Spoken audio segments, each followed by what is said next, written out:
आऊज़ुबिल्लाहि मिनश्शैतानिर्रजीम बिस्मिल्लाहिर्रहमानिर्रहीम। शुरू अल्लाह के पाक नाम से जो बहुत मेहरबान निहायत रहम करने वाला है। अस्सलाम वालेकुम स्टूडेंट्स, आज का जो हमारा टॉपिक है वो है हमारे पास कूलम्स लॉ।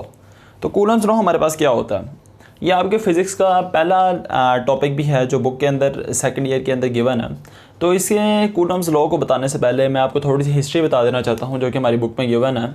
वो हमारे में ये है कि हमें कूलम्स लॉ का पता किस तरह चला, इसकी हिस्ट्री क्या है। तो सबसे पहले तो हमें पता लगा कि हमारे पास दो तरह के चार्जेस होते हैं, एक पॉजिटिव चार्ज और नेगेटिव चार्ज। हमें ये भी पता लगा और या हमने ये अज्यूम किया कि इलेक्ट्रॉन्स के ऊपर जो है वो नेगेटिव चार्ज होता है और प्रोटॉन्स के ऊपर कौन सा चार्ज होता है, पॉजिटिव। ये अज्यूम करने के बाद फिर हमने ये पता लगाया कि जो लाइक चार्जेस होते हैं, मतलब पॉजिटिव पॉजिटिव और नेगेटिव नेगेटिव एक दूसरे को रिपेल करेंगे, और अनलाइक चार्जेस जो होंगे जैसे पॉजिटिव नेगेटिव ये एक दूसरे को अट्रैक्ट करेंगे। लेकिन इसके बाद हमें कोई क्वांटिटेटिव जो है ना, हमें रिलेशनशिप की ज़रूरत थी, ये क्वांटिटेटिव स्टडी की हमें ज़रूरत थी। तो जो हमारे पास की कूलम्स ने, उसने सबसे पहले उस फोर्स को मेजर किया जो दो चार्जेस के दरमियान में हो सकती हैं। तो उससे फिर उसने ये अपने एक लॉ ड्राइव किया जिसकी स्टेटमेंट क्या है। स्टूडेंट्स, आपको पता होना चाहिए लॉ की हमेशा स्टेटमेंट होती है। वैसे इस हर एक चीज़ की डेफिनेशन होती है लेकिन लॉ की स्टेटमेंट होती है, ठीक है। तो इस लॉ की स्टेटमेंट क्या थी? इट इज़, कूलम्स लॉ क्या है? इट इज़ द फोर्स, जिसको हम लिख देते हैं F, between two point charges.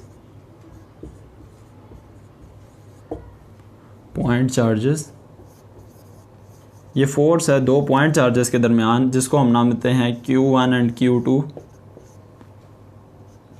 ठीक है। Between two point charges Q1 and Q2 which is directly proportional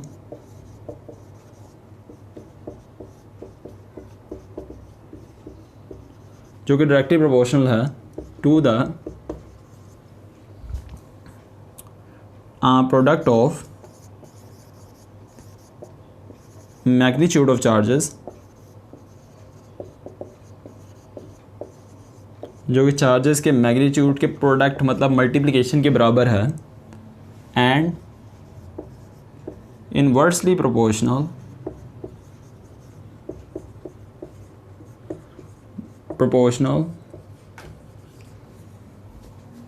to the square of distance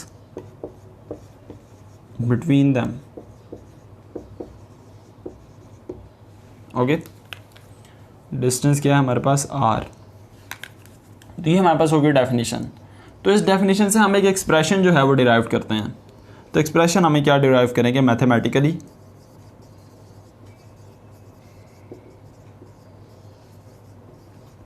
इसको कैसे लिखेंगे? फोर्स हमारे पास थी F के किसके वो थी, विच इज़ डायरेक्टली प्रोपोर्शनल, जो कि थी हमारे पास डायरेक्टली प्रोपोर्शनल Q1 Q2 के, और इनवर्सली प्रोपोर्शनल थी हमारे पास square of distances between them. अब यहाँ पर दो चीज़ें हैं, Q1 और Q2 ये जो चार्जेस हैं इनके ये डायरेक्टली प्रोपोर्शनल है। इसका मतलब जब हम चार्जेस को बढ़ाएंगे ना तो ये फोर्स बढ़ेगी, और दूसरा ये हमारे पास जो है ना इसका डिस्टेंस, स्क्वायर ऑफ डिस्टेंस की इनवर्सली प्रोपोर्शनल है। जितना डिस्टेंस बढ़ेगा फोर्स कम होगी, या जितना डिस्टेंस कम होगा फोर्स बढ़ेगी। इसकी मैं आपको एग्जांपल बताता हूँ। हम दो मैग्नेट्स लेते हैं स्टूडेंट्स, अब हमने दो मैग्नेट्स ले लिए हैं। अब दो मैग्नेट्स जो हैं वो जितने पावरफुल होंगे, उसमें जितने ज़्यादा चार्जेस होंगे वो उतने ज़्यादा एक दूसरे को अट्रैक्ट या रिपेल करेंगे, ठीक हो गया। पहली चीज़ हमें एक प्रूव हो गई। दूसरी चीज़ इसके डिस्टेंस की जो बात थी, इनवर्सली प्रोपोर्शनल। इनवर्सली प्रोपोर्शनल का ये मतलब होता है ना कि एक चीज़ बढ़ेगी तो दूसरी कम होगी। तो अगर आप मैग्नेट्स के डिस्टेंस को कम करते जाएँ तो फोर्स ऑफ अट्रैक्शन या फोर्स ऑफ रिपल्शन जो है वो बढ़ना शुरू हो जाएगी। लेकिन अगर आप उस डिस्टेंस को दूर लेके जाते जाएँ तो वो क्या फोर्स वैसे ही रहेगी? नहीं, वो फोर्स जो होगी वो बहुत ज़्यादा कम हो जाएगी, ठीक हो गया। तो ये हमारे पास ये फार्मूला था।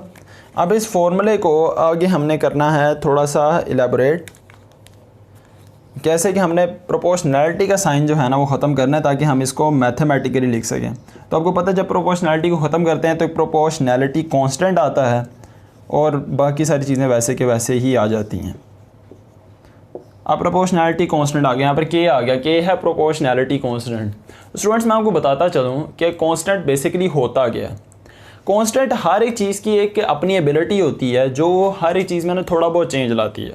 मैं आपको एग्जांपल देता हूँ, एक गाड़ी है, उसका जो है ब्रेकिंग डिस्टेंस अगर 100 किलोमीटर की रफ्तार से उसका ब्रेकिंग डिस्टेंस है 80 मीटर, ठीक है। ये तो एक एवरेज ब्रेकिंग सिस्टम आ गया, ये हमने एक स्टैंडर्ड बना दिया कि इतनी रफ्तार से इतना ब्रेकिंग सिस्टम होना चाहिए। लेकिन अब यहाँ पर कुछ पॉइंट्स आते हैं जो गाड़ी से रिलेटेड हैं, लेकिन वो इस ब्रेकिंग डिस्टेंस पे इफेक्ट करेंगे। सपोज़ करें कि रोड सरफेस कैसी है, रोड ऑफ रोड है, मट्टी है या मोटरवे है, इससे फ़र्क पड़ेगा। ढलान है या ऊंचाई है, इन दोनों चीज़ों पे फ़र्क पड़ेगा। तो ये जो होते हैं ना कांस्टेंट जो होते हैं ना, ये कंडीशंस होती हैं वो सारी की सारी, जिसकी वजह से किसी एंड रिज़ल्ट पे थोड़ा बहुत इफेक्ट आता है। लेकिन एंड रिज़ल्ट वही आता है, लेकिन उसके ऊपर थोड़ा बहुत जो है ना इफेक्ट आ सकता है। अब आपको ये मैं इतनी आपको एग्जांपल दे दी है ना, अब आपको समझ आएगा प्रोपोर्शनैलिटी कांस्टेंट के इधर क्या काम है। तो इधर हम कुछ जो है डायग्राम्स भी बना लेते हैं। तो जैसे मैंने आपको एग्जांपल दी थी, तो हमने डायग्राम भी एक बनानी है, आपने भी यूँ बॉक्स बना के ही डायग्राम बनानी है। तो हमने 2 बॉक्सेस बनाने हैं। अब यहाँ पर हमने 2 चार्जेस रखे हैं, एक और ये 2। एक का नाम हमने दे दिया Q1 और एक को हमने नाम दे दिया Q2। अब इनके दरमियान में जो फोर्स है ना, वो अट्रैक्शन की भी हो सकती है और रिपल्शन की भी हो सकती है। इधर हम एक और बनाते हैं Q1 Q2 and there are 2 forces again, लेकिन इस बार रिपल्शन की फोर्स है। ठीक हो गया। तो ये जो फोर्स है ना, इसको हम नाम देते हैं F का, आइदर अट्रैक्शन और repulsion. It can be either attraction और ऑफ रिपल्शन। और जो हमने बताया था ना, इनका डिस्टेंस जो होगा ना इन दोनों के दरमियान, उसको हम नाम देंगे R का। ठीक है, इन दोनों को हमने नाम दे दिया, इस डिस्टेंस को हमने दे दिया नाम R। अब नीचे हम बता देते हैं कि ये A वाली जो डायग्राम है, इसको हम यहाँ पर A नाम दे देते हैं। ये A वाली डायग्राम जो है ये अट्रैक्शन के बारे में है,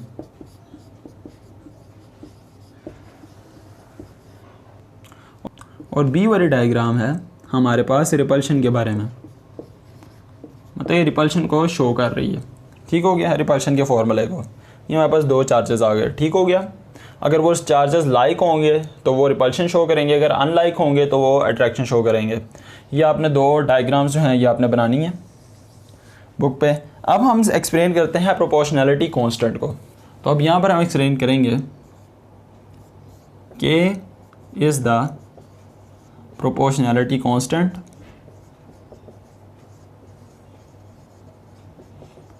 के जो है प्रोपोर्शनैलिटी कांस्टेंट है, प्रोपोर्शनैलिटी के साइन को हटाने के बाद आया।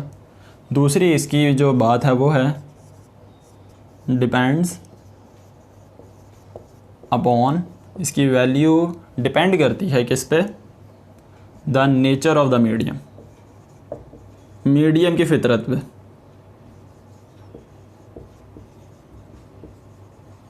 ठीक हो गया। अब यहाँ पर मैंने क्या बात की है, तो सबसे पहले तो इसका मैं एक छोटा सा फॉर्मूला लिखता हूँ। अगर यहाँ पर हम देते हैं पहली कंडीशन हमारे पास ये है, if the medium is free space,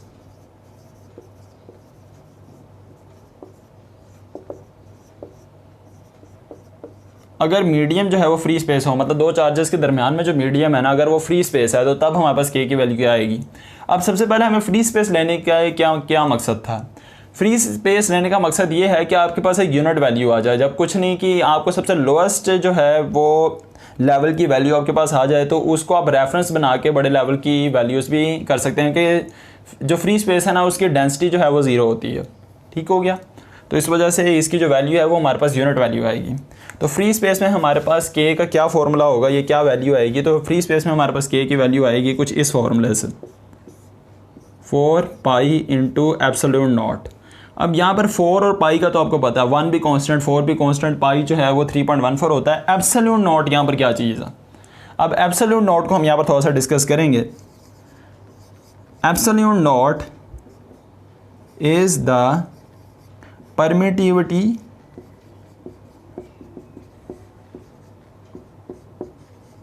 in free space.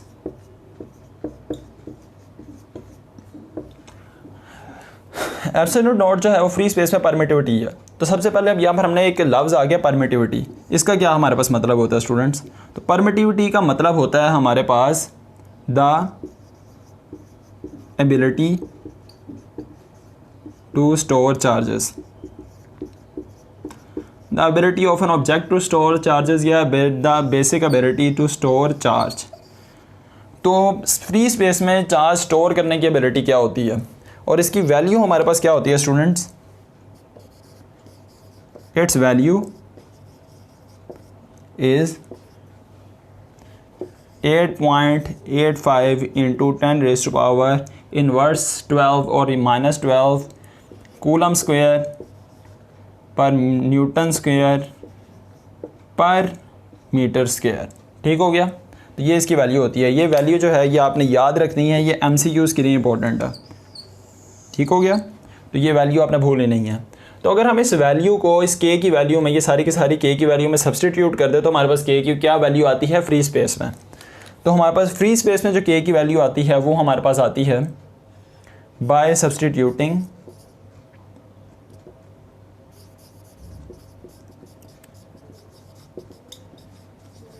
Values of k की वैल्यू का अगर हम सब्सटीट्यूट करें तो हमारे पास क्या वैल्यूज़ आती हैं? तो अगर हम यहाँ पर k की वैल्यू की जगह सारी वैल्यूज़ लगा दें तो k is equal to 1/4 into 22/7 और 3.14 इंटू 8.85 इंटू 10⁻⁻12। ओके, तो इसके बाद हमारे पास इसकी k की क्या वैल्यू आती है? तो k की वैल्यू मैं इधर लिख देता हूँ आपको। तो k की हमारे पास इधर वैल्यू आती है k is equal to 9 multiply by 10⁻⁹। अब यहाँ पर जो है ये वाले जो यूनिट है ना, ये इसी तरह के यूनिट जो हैं ये ऊपर की तरफ आ जाएंगे। अब वो यूनिट कैसे आएंगे? अब यहाँ पर न्यूटन और मीटर स्क्वायर इन्वर्स में थे, इधर जो है ऊपर आ जाएंगे न्यूटन मीटर स्क्वायर पर कूलम स्क्वायर, इसका एग्जैक्ट ऑपोजिट है।